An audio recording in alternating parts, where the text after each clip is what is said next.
Bonjour à tous, j'espère que vous allez excellemment bien. Aujourd'hui, on se retrouve pour parler cyclisme, pour faire la présentation des épreuves de championnat du monde de la course élite dames et élite hommes. On va revenir un petit peu sur le parcours, on parlera également du palmarès de cette épreuve, de l'histoire de ces épreuves, et puis on terminera avec les favoris et les favorites pour ces deux épreuves. N'hésitez pas à vous abonner à la chaîne, à réagir dans les commentaires, à mettre un pouce bleu, à partager la vidéo sur les réseaux sociaux, notamment auprès de vos proches, si vous pensez que ça peut les intéresser. Dans les commentaires, n'hésitez pas à me dire qui sont vos favoris, quelles sont vos favorites pour ces deux épreuves. Si vous avez les moyens et que vous voulez soutenir mon travail, vous pouvez faire un super thanks et je remercie les gens qui le font. Vous pouvez également ajouter la petite cloche, comme ça vous êtes au courant des dernières vidéos qui sortent sur la chaîne. C'est très simple, vous cliquez sur abonner et puis sur le côté vous avez un petit triangle, voilà, qui va vous mettre un petit onglet déroulant et qui va vous permettre voilà, d'accéder à la petite cloche. Et plus vous cliquez rapidement sur notification sur une miniature, plus la vidéo est mise en avant par YouTube. Et je remercie les gens qui font l'effort de le faire. On commence tout de suite avec ces championnats du monde. Eh bien, j'étais pas hyper fan du parcours. En fait, j'en attendais pas grand-chose de ce parcours. Pour tout vous dire, j'avais vu, je m'étais dit, bon, la côte est pas hyper longue. J'ai l'impression après derrière que c'est plutôt plat. Donc ça me mettait pas vraiment en joie. Je me disais que c'était un parcours, oui, avec une seule bosse. Bon, voilà, c'était pas le parcours qui m'intéressait le plus, pour tout vous dire. Et puis, j'ai vu le contre-la-montre par équipe mixte sur ce parcours. J'ai vu les deux épreuves juniors. J'ai pas encore vu la course espoir. Et là, je me suis dit, ah bah non, en fait, je m'étais trompé. C'est un parcours exigeant, c'est ça le bon terme. Il est exigeant, éreintant, ce parcours. En gros, comment ça se déroule un tour sur ce parcours? Vous avez cette montée donc vers la Bergstrasse, qui a un autre nom là sur la carte que je vous ai présentée de Prosek Nittat.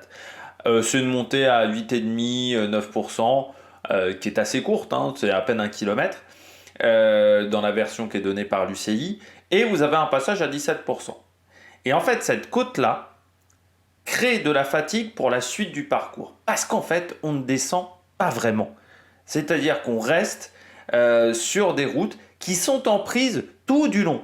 Il n'y a pas de réelle descente à part entre 10 km de l'arrivée et 6 km de l'arrivée. Où là, vous allez avoir une descente.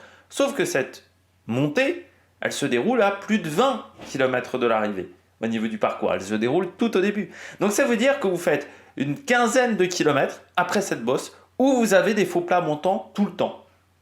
Il y a peu de descentes, les descentes sont très courtes, c'est beaucoup de faux plats montants. C'est que des faux plats montants sur des routes qui sont très larges, parce qu'à part la Bergstrasse, sinon c'est des routes qui sont très larges, et la descente, c'est des routes qui sont très larges, vous avez l'impression d'être collé, mais vraiment collé.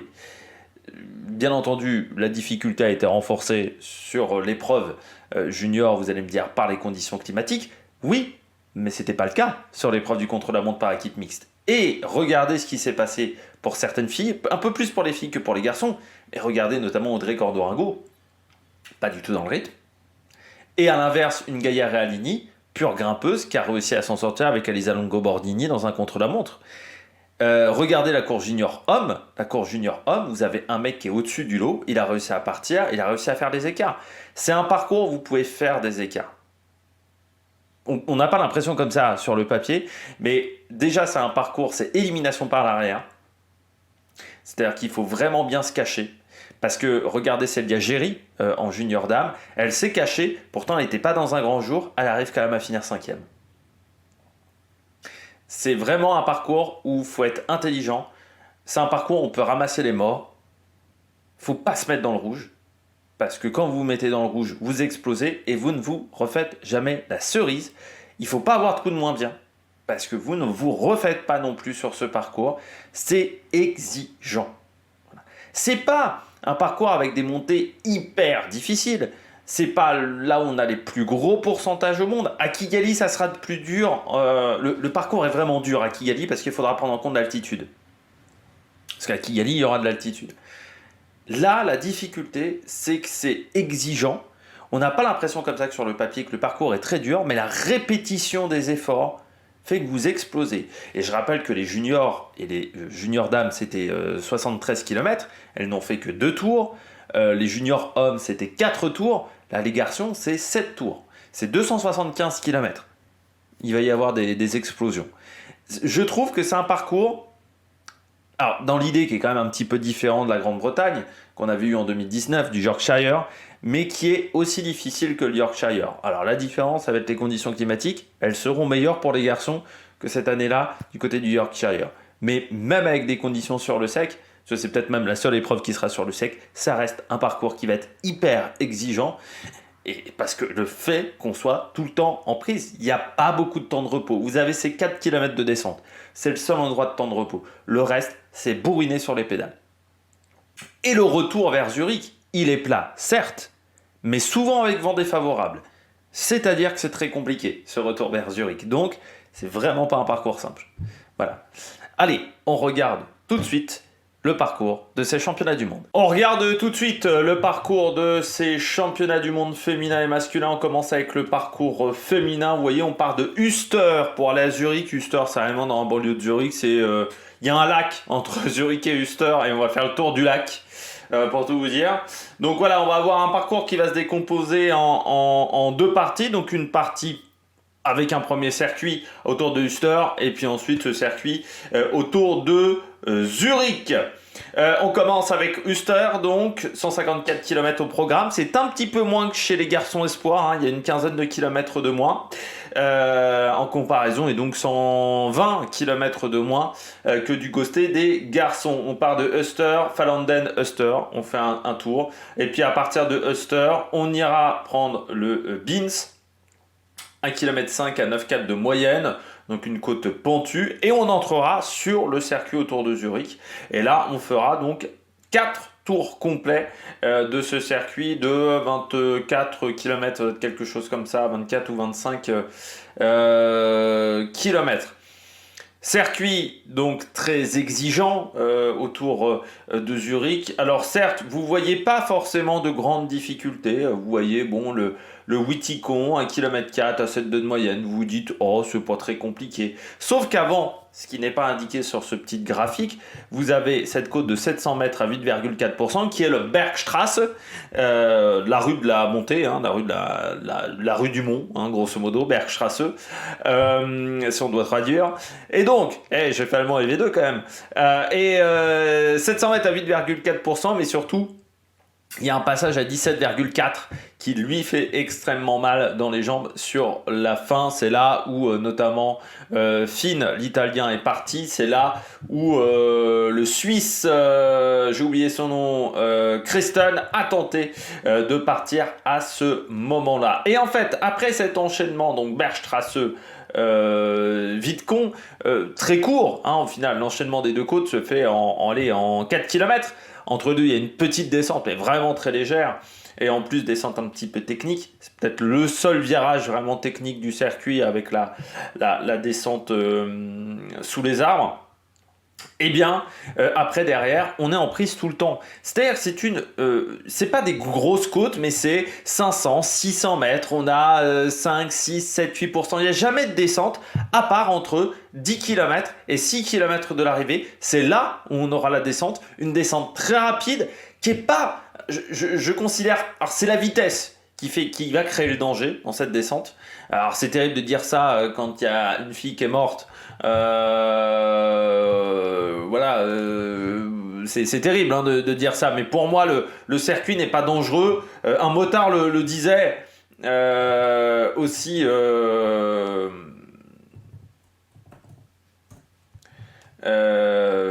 le disait aussi hier sur la course quand j'ai vu une interview ce matin.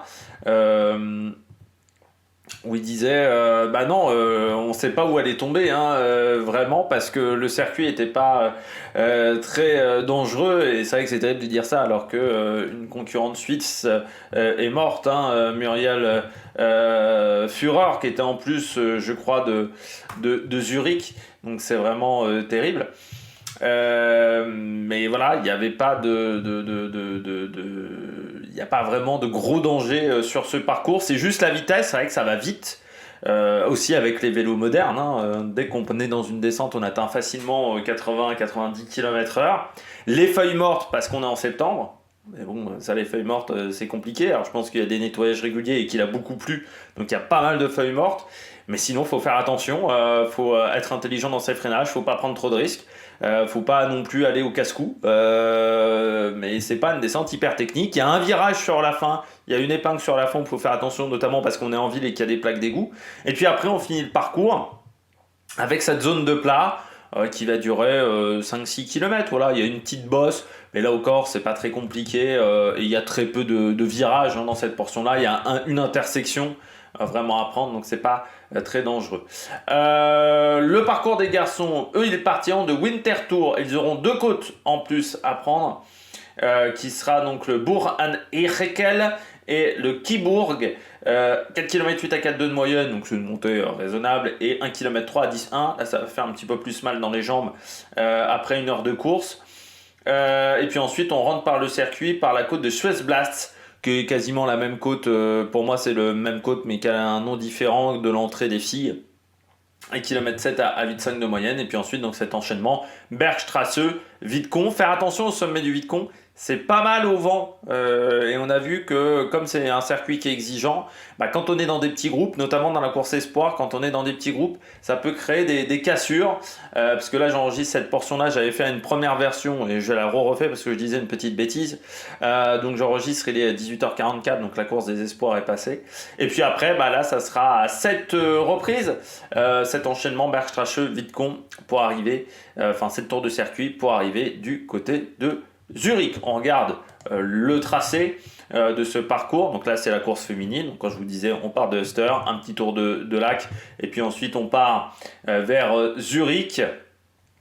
Que dire de ce parcours? Donc, le Bergstrasse qui arrive très vite, il est là, le Bergstrasse. Donc, il faut vraiment faire attention à cette montée. Descente très rapide et qui nous emmène au Vidcon. Il y a cette épingle qui, moi, j'ai pas trouvé que c'était l'endroit le plus dangereux du circuit. Vraiment, c'est plutôt large. Le Vidcon, vous avez l'impression, il n'y a pas un gros pourcentage, mais vous avez l'impression d'être collé parce que la route est très large, parce que vous voyez quasiment le sommet d'entrée. Donc, c'est ça qui fait que cette côte est dure.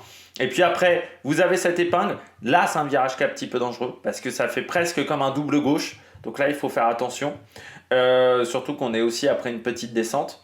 Après, derrière, on a un enchaînement légèrement technique ici, mais c'est des virages qui se prennent plutôt bien, même si c'est, on va dire, pas très large.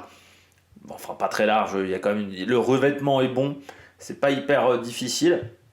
Et puis un dernier endroit où on peut faire des différences, c'est là où les espoirs ont fait les différences, c'est ici. Ça remonte pas mal, on doit être sur du 7-8% à cet endroit-là, pendant 400-500 mètres. Et c'est un peu la dernière portion où on peut faire des différences. C'est à environ 10 km de l'arrivée, puis ensuite on attaque la descente rapide. Cette épingle-là, pas très dangereuse, c'est celle-là où je vous disais, il faut faire vraiment attention, cet enchaînement-là de virage et d'épingle, parce qu'on arrive assez vite et l'épingle est pas très belle, parce qu'à l'intérieur il y a des plaques d'égout, donc la trajectoire est pas forcément facile à prendre. Et ensuite on revient le long du lac, quasiment comme les épreuves para-sport et les épreuves des juniors, notamment au niveau des chronos, ont passé sur cette route-là, mais qu'on prend un petit peu moins longtemps que lors des chronos. Ce passage-là, mais vous voyez, c'est pas technique, ce final dans les 5 derniers kilomètres. Du côté de la météo, pour les filles, pluie, conditions très humides, comme ce qu'on a eu chez les espoirs, comme ce qu'on a eu chez les juniors. Ça sera pas mieux, avec des conditions vraiment humides, difficiles, un vent d'ouest qui sera assez fort, donc il faudra faire attention dans cette portion-là, qui est assez découverte, où on peut, pourquoi pas, on est en plein champ, c'est là où il y a la zone technique, donc il faudra faire attention.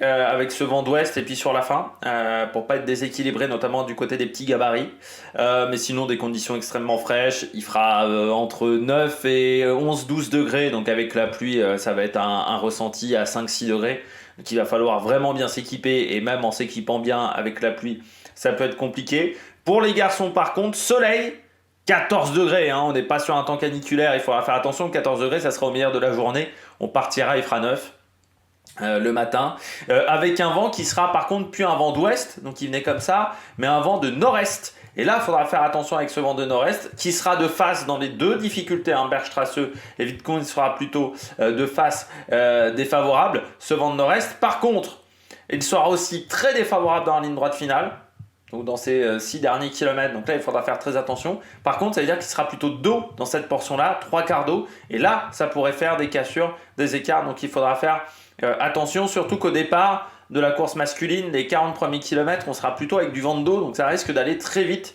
avant d'arriver sur ce circuit autour de Zurich. On regarde tout de suite le palmarès de ces championnats du monde. Le palmarès du côté de ces championnats du monde, on commence avec les filles. Lotte Kopecky, championne du monde l'année dernière, donc qui a gardé le titre pendant 1 an et 2 mois, devant Demi Vollering et Cécile Uttrup-Ludwig. Van Vleuten, elle avait remporté le titre l'année précédente face à Lotte Kopecky et Silvia Persico. En 2021, c'était Balsamo, Marianne Vos et Neviadoma. 2020, Van der Breggen, Van Vleuten, Longo, Borghini à Imola, avec une attaque de Van der Breggen à plus de 100 bornes de l'arrivée. Et puis Van Vleuten, Van der Breggen, Spratt, ça c'était en 2019. Dernière championne du monde française, c'était Pauline Ferrand-Prévot, qui sera sur le parcours en 2014. Parmi les anciennes championnes du monde, on retrouvera également Marianne Vos, notamment, et Lotte Kopecky qui sera également en course. Parmi les autres championnes du monde françaises, vous avez Catherine Marsal en 1990, Jeannie Longo 95, 89, 87, 86, 85, donc 5 titres de championne du monde sur la course sur route, dont 2 fois des doublés avec Catherine Marsal qui finissait deuxième. Et puis il y avait également Geneviève Gambillon en 72, qu'on a vu du côté des courses de Montréal et de Québec, qui elle avait remporté le titre en 72 et en 74. Et Josiane Bost, elle avait été championne du monde en 1977, donc parmi les championnes du monde françaises.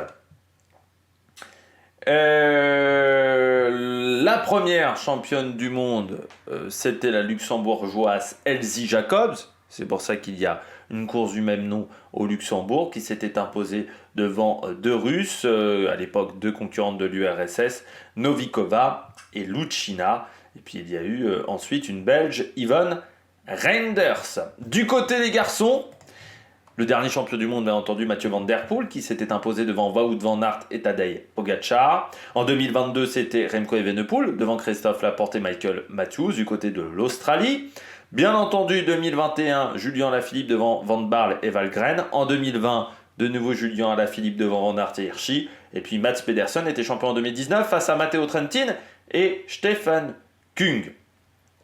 Parmi les autres champions du monde français, vous avez Laurent Brochard en 97, on aimerait bien l'oublier, mais il est toujours sur les tablettes, les magies de la lutte contre le dopage. Luc Leblanc en 94, champion du monde également. Bernard Hinault en 1980.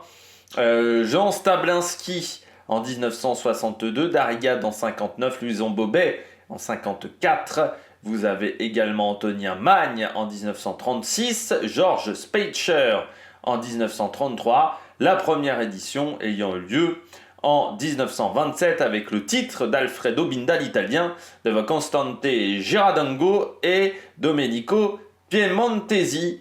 Voilà, parmi les champions du monde, il y a une époque où le parcours était du côté du Nürburgring, le circuit automobile, où il y avait eu les premières éditions de ces championnats du monde qui avaient eu lieu sur le circuit allemand. Bien entendu, les plus grands sont devenus champions du monde. Même peut-être l'une des surprises, c'est de ne pas voir Jacques Anquetil, champion du monde. Son meilleur résultat, ça a été une 2e place. Mais vous avez Rick Van Looy, vous avez bien entendu Eddy Merckx également, champion du monde, Moser, Jan Raas, Greg LeMond, Zotemelk, Stéphane Roche, vous avez Gianni Bugno, vous avez également Oscar Freire à 3 reprises, Bettini également à 3 reprises, Cavendish, Sagan qui a été champion du monde, ou encore Philippe Gilbert.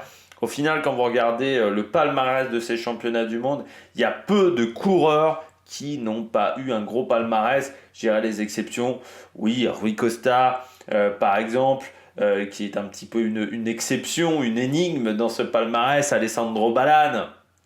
Également Astarloa, Van Stein dans les années 2000, Kamanzind, le 98, le Suisse, je ne sais plus comment on doit le prononcer, voilà, qui n'étaient pas des grands champions, ou encore Rudi Danens pour les Belges, qui a surtout remporté ce titre de champion du monde, même s'il avait fait quelques résultats quand même, où je suis même un petit peu méchant, parce qu'il avait été deuxième de Paris-Roubaix, notamment en 1986 et troisième de Paris-Roubaix, coureur qui est décédé en 98, donc très jeune.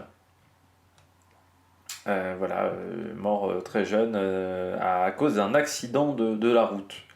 Voilà. On passe tout de suite à la liste de départ. Alors chez les filles, les nations représentées, vous avez l'Afghanistan, l'Algérie, l'Argentine, l'Australie, bien entendu avec Grace Brown, grosse équipe d'Australie, Grace Brown, Brody Chapman, Sarah Gigante, ou encore Tiffany Cromwell. Du côté de l'Autriche, les sœurs Schwanzenberger, notamment avec Karina Schrempf, de l'Azerbaïdjan, le Burundi, la Belgique avec Lotte Kopecky, ou encore Julie Van de Velde. On aura, et Julie de Wilde également, on aura le Bénin, la Bolivie, le Brésil, le Bulgarie, le Canada avec Olivia Baril, ou encore Magdalene Valdière, la Chili, vous avez la Chine, la Colombie avec Patinho, la Chypre avec Christoforou, vous avez Julia Kopecky pour la République tchèque. Du côté du Danemark, Cécile Utrup Ludwig ou encore Emma Norsgaard. Du côté de l'Équateur, vous allez avoir Natalia Vasquez. L'Érythrée, le Salvador au départ, Mavi Garcia. Pour l'Espagne avec Mireia Benito. Du côté de l'Estonie, on est également au départ la Finlande avec Entila et Ato Salo. La France, grosse formation française, hein, Marion Bunel qui concourra dans la catégorie Espoir. Léa Curigné, Pauline Ferrand-Prévot, Cédrine Carbaol, Juliette Labousse, Evita Musique, Jadeville. On a rarement eu une équipe de France aussi forte. La Grande-Bretagne avec Anna Anderson ou encore Eleonore Baker, sans les sœurs Backstedt. La Guinée-Bissau, l'Allemagne avec Clara Koppenburg ou encore Liane Lippert ou Antonia Niedermayer. Du côté de la Grèce, Hong Kong, Honduras, Hongrie avec Blanca Vas, l'Indonésie, l'Irlande avec Megan Hermitage, Israël, Italie avec Longo Borghini, avec Gaia Realini, Soraya Paladin, là aussi une grosse formation, le Japon, la Lettonie, la Lituanie, le Luxembourg avec Christine Magérus, Maroc, Mexique, sera au départ la Mongolie, Malte, l'île Maurice avec Lucie de Marigny, Lagesse. C'est pas la même concurrente que celle qui est chez pas chez SD Works, c'est Edge Insurance. La Namibie avec Monique Duplessis, les Pays-Bas avec Puk Peters, Rejane Marcus ou encore Demi Vollering et Marianne Vos, pardon, pas Marianne Jones parce que ça c'était l'athlétisme mais ça n'a rien à voir. La Norvège avec Otterstad, Catherine Allerund. La Nouvelle-Zélande sera là avec Nim Fisher Black, Paraguay, Pologne avec Nevia Doma. Le Portugal, l'équipe des réfugiés, la Roumanie, l'Afrique du Sud, le Rwanda, Slovénie avec Urska Zigart, la Serbie, Jelena Iric, Elie Chavet du côté de la Suisse, Slovaquie, Suède, Thaïlande, Trinidad et Tobago, Turquie, Ebira Rabini, Ukraine, Uruguay, Ukraine avec Beryukova, Uruguay, les États-Unis, Daigert, Ehrlich, Faulkner, Ouzbékistan et Venezuela. Du côté des garçons, Algérie également, l'Australie, grosse formation, Jack Egg, notamment Jane Ney, Michael Matthews, Ben O'Connor, Storer, Jevine aussi, du côté de cette formation, avec Nick Schulz aussi, l'Autriche. Félix Gall au départ avec Gross Schartner.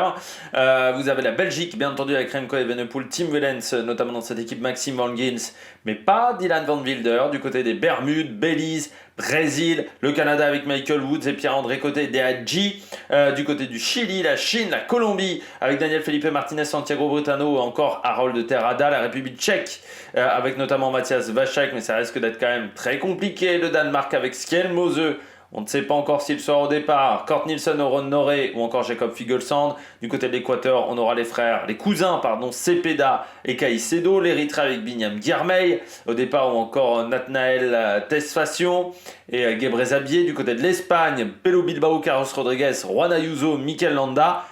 Enric Mas, qui va rouler pour qui? C'est un petit peu l'interrogation du côté de l'Espagne, parce que bon, ça va être quand même compliqué avec Pablo Castrillo également, qu'on a beaucoup vu sur la Vuelta, et Roger Adrià, donc on a du mal à savoir qui va être l'équipier de qui du côté de cette équipe d'Espagne. Madis Miquel, le troisième au championnat d'Europe, qui sera là du côté de l'Estonie. La France avec Julien Lafilippe, Romain Bardet, Julien Bernard, Romain Grégoire, Valentin Madouas, David Gaudu, Rudy Mollard, Pavel Sivakov. Et Pavel Sivakov. On n'a pas l'arme absolue du côté de l'équipe de France. Il faudra donc, à part peut-être Julien Lafilippe, mais il faudra surtout une course du mouvement pour créer du mouvement et essayer d'isoler certains leaders. La Grande-Bretagne, Stephen Williams, ne pas l'oublier, avec une équipe solide également. Pidcock, Oscar Onley, vous avez les frères Yates. Vous avez également James Knox, c'est très solide du côté de la Grande-Bretagne, on n'en parle pas beaucoup. Guinée-Bissau sera là, l'Allemagne avec Sharman ou encore Zimmermann et Steinhauser. La Grèce sera là au départ, le Guatemala, l'Honduras, la Hongrie avec Eric Fetter ou encore Attila Walter. Surtout l'Irlande avec Ben Ely et Archie Ryan, avec Eddie Dunbar également. Cette équipe d'Irlande, certes, ils ne sont que 4, mais c'est quand même intéressant pour 3 d'entre eux. Israël, l'Italie avec Ciccone notamment, Frigo, Tibere, Ulissi ou encore Filippo Zana. Le Japon avec l'inusable Yukiya Arashiro. Le Kazakhstan avec Yevgeny Fedorov qui avait remporté le titre chez les Espoirs. La Lettonie avec Emil Lipins et Chris Neyland. Le Luxembourg avec Bob Jungels et Kevin Genietz. Le Maroc sera là. Le Mexique avec Miguel Diaz, mais pas de Del Toro qui est dans la course Espoir. Malte, Mongolie, l'île Maurice. Les Pays-Bas avec Van Der Poel au départ. Frank Van Den Broek, également courant intéressant. Kelderman et Bokemolema. La Norvège avec Tobias Aland, Johannessen. Stottmittet ou encore Andreas Leknessus et Tobias Foss. Les Pays-Bas avec... la Nouvelle-Zélande, avec George Bennett et Finn Fischer-Black. C'est intéressant de voir Finn Fischer-Black sur ce parcours. Le Panama, la Pologne avec Rafael Maïka. Le Portugal avec Rui Costa au départ et Joao Almeida. Le Qatar sera là, l'équipe des réfugiés, la Roumanie, l'Afrique du Sud avec Mentis. Vlasov sera là pour l'équipe des concurrents sans nationalité, on va dire neutre. Mais il sera tout seul, Vlasov, donc ça risque d'être compliqué. La Slovénie avec Roglic et Pogacar. L'équipe de Suisse avec Hirschi au départ dans cette équipe et Mauro Schmidt. Vous aurez la Slovaquie, de la Suède, les Swatini, la Thaïlande, l'Ukraine, l'Uruguay, les États-Unis, bien entendu, avec Jorgensen McNulty, Poles au départ, et Kevin Vermarke, l'Ouzbékistan, le Vatican et le Venezuela. Au départ, on a fait toutes les nations. Mes favoris, alors la stratégie sur ce parcours, déjà, la stratégie, commence un petit peu tout dans l'ordre. La stratégie, il va falloir pas faire d'erreur. Non, il faut vraiment pas se découvrir trop tôt. Je pense que c'est un parcours, à part l'Italien, mais qui était dans un jour exceptionnel chez les juniors hommes, je pense qu'il ne faut pas se découvrir trop tôt. Si tu te découvres trop tôt, ça peut être très compliqué pour toi. Le retour de bâton peut être sévère. Du côté de l'équipe de France, moi si je suis sélectionneur de l'équipe de France, il faut envoyer des mecs devant. Il faut qu'on ait un coup d'avance. Tout le temps un coup d'avance. Il faut qu'on soit les animateurs de la journée. Ça ne veut pas dire qu'on gagnera de cette méthode-là. Mais je pense que si on essaye de suivre Pogacar, à part si Alaphilippe est dans un très grand jour, ça risque d'être compliqué. Donc je pense que la meilleure solution, c'est essayer de créer des coups, notamment dans les 100 derniers kilomètres, et essayer de créer beaucoup d'animation dans la course, essayer d'avoir toujours un mec devant. Voilà. Et surtout de ne pas avoir un coup de retard. Il ne faut pas qu'on ait un coup de retard, parce que là, ça sera fini pour nous. Du côté des favoris et des favorites. On commence par les favorites chez les dames. Lotte Kopecky, elle sait un peu tout faire, Lotte Kopecky. Donc sur un parcours comme ça, elle ne sera pas obligée de travailler pour Demi Vollering. On a vu quand même quelques coureurs, peut-être un peu moins bons grimpeurs, mais s'en sortir très bien sur ce type de parcours. Je pense notamment au demi-frère d'Alexander Kristoff chez les juniors hommes, qui est dans le top 20, alors que c'est pas un grimpeur. du tout. Donc ça veut dire que c'est surtout exigeant physiquement, il faut de l'endurance. Mais encore une fois, il n'y a qu'une côte avec du gros dénivelé. Sinon, après, c'est des pentes qui sont raisonnables pour des coureurs classiques. Et Lotte Kopecky, elle a montré que autour des Émirats Arabes Unis, sur l'UAE Tour, elle savait passer des très bonnes bosses. Voilà, elle a montré d'énormes progrès en montagne. Donc, il faudra faire attention à elle. Demi Vollering.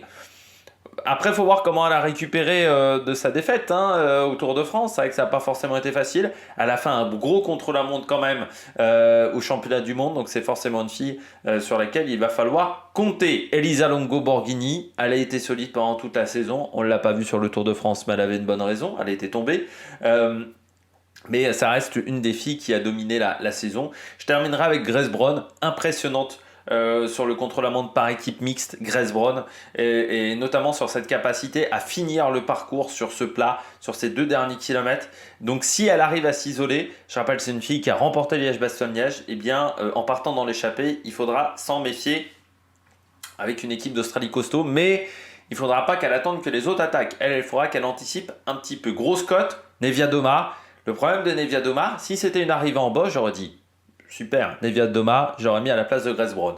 Le problème, c'est qu'on est sur un parcours qui arrive sur du plat.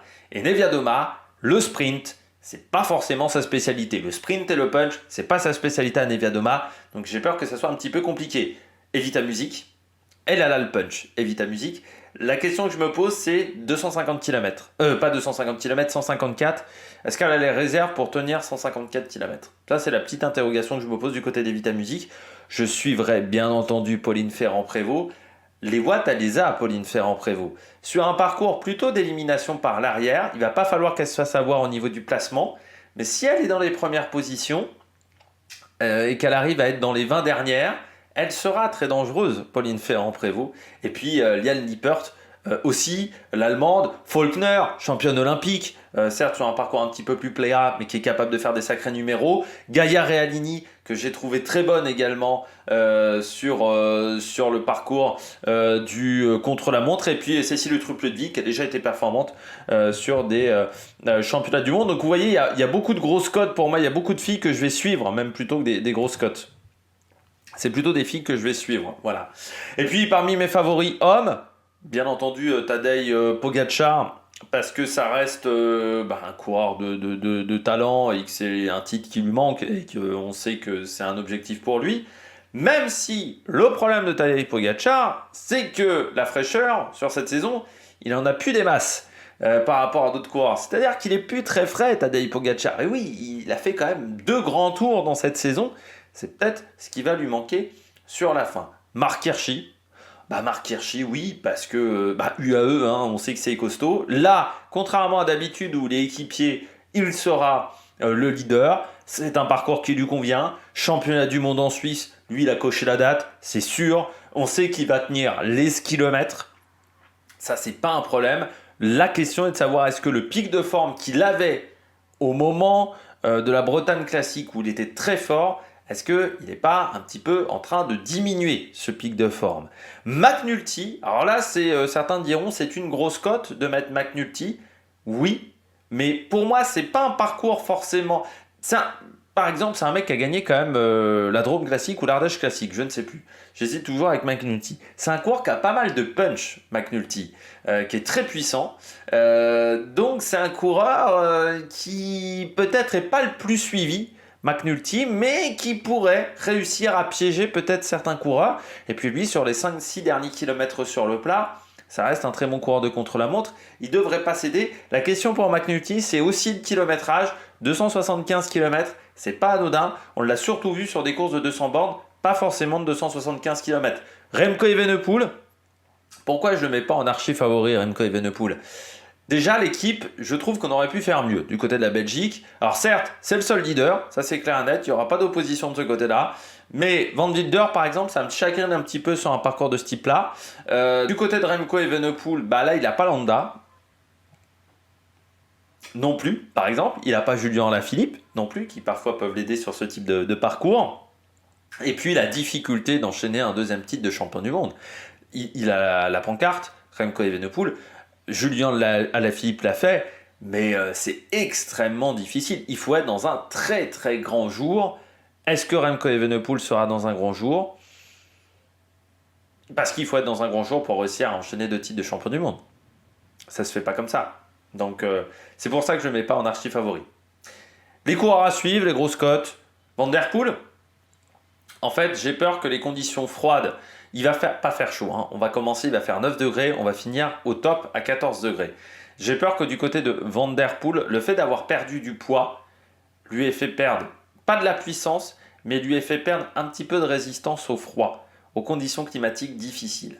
Alors certes, il y aura du soleil, mais encore une fois, les températures seront fraîches, donc j'ai un peu peur que ça soit compliqué de ce côté-là, du côté de Van der Poel. Je vous ai dit une bêtise en plus pour Remco, enchaîner 2 titres. Enchaîner 2022, voilà, 2024, mais c'est compliqué de réussir à être performant, d'enchaîner les titres pour Remco Evenepoel. Oui, parce que, voilà. Il n'a pas été champion du monde l'année dernière de la course en ligne. Voilà, je vais réussir à m'exprimer correctement.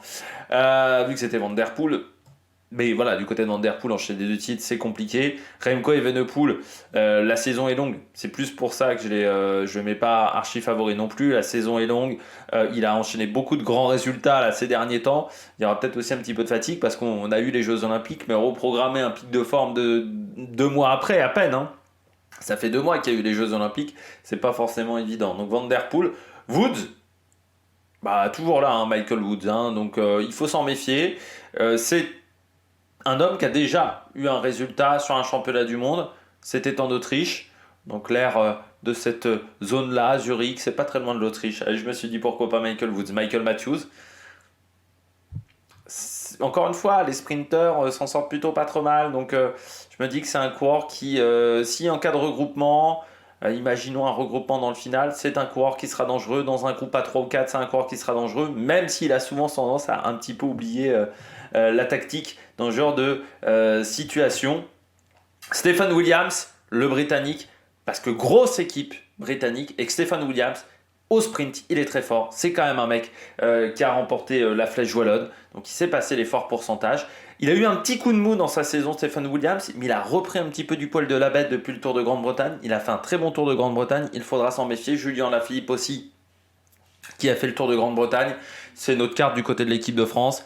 Et on sait que Thomas Voeckler a souvent une idée derrière la tête pour contrarier les adversaires. Et bah, il a quand même souvent eu de la réussite, hein, Thomas Voeckler. Donc il faudra se méfier de Julien Alaphilippe. Et puis l'avantage, j'aurais pas mis Julien Alaphilippe s'il faisait de la pluie, mais il n'y aura pas de pluie. Voilà, donc pour Julien, on sait que les conditions humides, c'est pas là où il est le meilleur. Donc là, sur le sec, ça peut être un coureur dangereux. Et peut-être qu'on se regardera un petit peu. On laissera peut-être plus partir Julien Alaphilippe qu'en 2021, où on ne l'aurait pas laissé partir. Et puis là, c'est la très très grosse cote, mais c'est un coureur que je vais suivre sur ce parcours. Marco Frigo. Marco Frigo, le coureur italien, le coureur de Israël, Frigo. Pourquoi je vais le suivre? Parce qu'il m'a fait une superbe impression sur la Vuelta. Il était très costaud sur la Vuelta. Et je me dis, c'est un coureur sur lequel il va falloir compter. C'est pas le coureur le plus attendu, Frigo, mais pour moi, c'est un coureur qui va être très dangereux, qui peut être très dangereux sur cette épreuve. Bon, j'espère que vous avez aimé cette vidéo. Si vous avez aimé cette vidéo, n'hésitez pas à vous abonner à la chaîne, à réagir dans les commentaires. Avant de totalement finir, je vous donne le programme télé. Je fais tout dans le désordre d'aujourd'hui. Pour les filles, Eurosport 1 à partir de 12h30 sur France 3, 12h55, course en intégralité. Et course des hommes à partir de 10h15 sur Eurosport 1, 10h30 sur France 3. Là également, course en intégralité, arrivé 17h30. Il y aura un passage d'antenne sur France 3 vers midi. Il faudra passer sur Culture Box et ensuite revenir sur France 3 pour la fin de la course, les 2 arrivées aux alentours de 17h30 du côté de ces championnats du monde. Allez, n'hésitez pas à vous abonner à la chaîne, à réagir dans les commentaires, à mettre un pouce bleu. Allez, ciao ciao sur la Mec Production.